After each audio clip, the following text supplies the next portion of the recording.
علیکم ورحمۃ اللہ وبرکاتہ۔ اللہ رب العزت کا لاکھ لاکھ شکر کرم اور احسان ہے جس نے ہمیں اس دنیاوی فانی دنیا سے یا ان دنیاوی کاموں سے اٹھا کے آج اپنی اس بارگاہ میں لایا اور اپنی اس مسجد میں آنے کی توفیق عطا فرمائی، کیونکہ آپ سبھی حضرات کو اس چیز کا علم ہے کہ آج کے دور میں جہاں یہ دنیا بربادی کی اور چلی جا رہی ہے، تو اللہ رب العزت کا لاکھ لاکھ شکر کرم اور احسان ہے کہ اللہ رب العزت نے ہمیں اپنی بارگاہ میں آنے کی توفیق دی۔ اور میں یہی کہوں گا کہ یہ جو دنیا ہے یہ عارضی ہے، ایک نہ ایک دن اس دنیا کو جو ہے اللہ رب العزت کے حکم سے فنا ہونا ہے۔ تو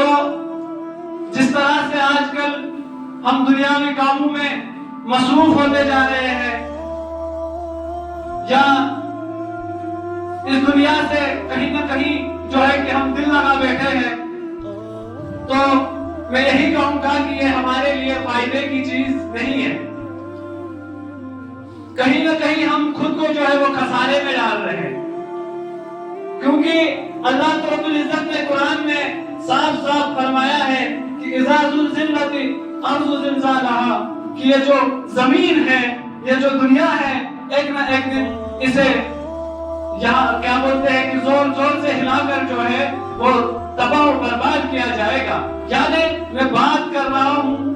قیامت کے دن کی، جس کا آنا ضروری ہے اور ہر انسان کو اس چیز کی فکر ہونی چاہیے، اور جو حکم اللہ رب العزت نے دیا ہے ہمیں اس چیز کا کبھی انکار نہیں کرنا ہے، کیونکہ جس نے اللہ رب العزت کے کلام کا یا اللہ رب العزت کے بھیجے ہوئے پیغمبروں کا انکار کیا وہ پھر مسلمان نہیں ہے، کیونکہ اللہ رب العزت نے یہ جو پیغام بھیجا ہمارے پاس، ہمیں اس چیز پہ جو ہے وہ عمل کرنی ہے، ہمیں اس چیز کو ذہن میں رکھنا ہے کہ جس طرح سے ہم دنیاوی کاموں میں مصروف ہوتے جا رہے ہیں، جس طرح سے ہم نے اپنا یہ جو دل ہے یہ دنیا کو دے بیٹھے ہیں ہم، تو ہمیں چاہیے کہ ہم اب آج ہی اس چیز کو سوچ لیں کہ ہمیں چاہیے کہ ہم واپس آئے۔ اللہ رب العزت نے جو فرمایا ہے قرآن میں کہ آپ میرے پاس ایک قدم آؤ، میں آپ کی طرف 10 قدم آؤں گا، کیونکہ یک انسانن قرآن انکار کو شیخ میں مسلمان ایسے کہ اور اللہ رب العزت نے پہلے اپنے پیغمبروں کے ذریعے ہمیں پیغام بھیجا تھا، ہمیں اپنے رسولوں کے ذریعے، ہمیں اپنے پیغمبروں کے ذریعے ایک پیغام بھیجا تھا کہ آپ کو کس راہ پہ چلنا ہے، کس راستے پہ چلنا ہے۔ اور ہمارے پاس ایک کتاب ہے قرآن شریف، اور نبی کریم صلی اللہ علیہ وسلم کے بعد کوئی پیغمبر اب آنے والا نہیں ہے قیامت تک۔ تو ہمیں چاہیے کہ ہم اس قرآن شریف کو سینے سے لگائے،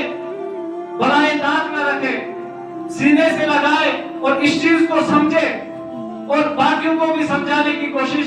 کریں، کیونکہ مغوی تو ملیں گے تمہیں شیطان سے بڑھ کر، مغوی تو ملیں گے تمہیں شیطان سے بڑھ کر، ہادی نہ ملے گا کوئی قرآن سے بڑھ کر۔ اس کا مطلب یہ ہے کہ کسی وقت ٹالن وول جاسن، اگر اک انسان کوئی نیک کام کر کشنیرن تب وقت ٹالن وول گمراہ کرن وول نینس وارا، مگر یہ ہشناون وول نیرس کو قرآن علاوہ کان ہادی تو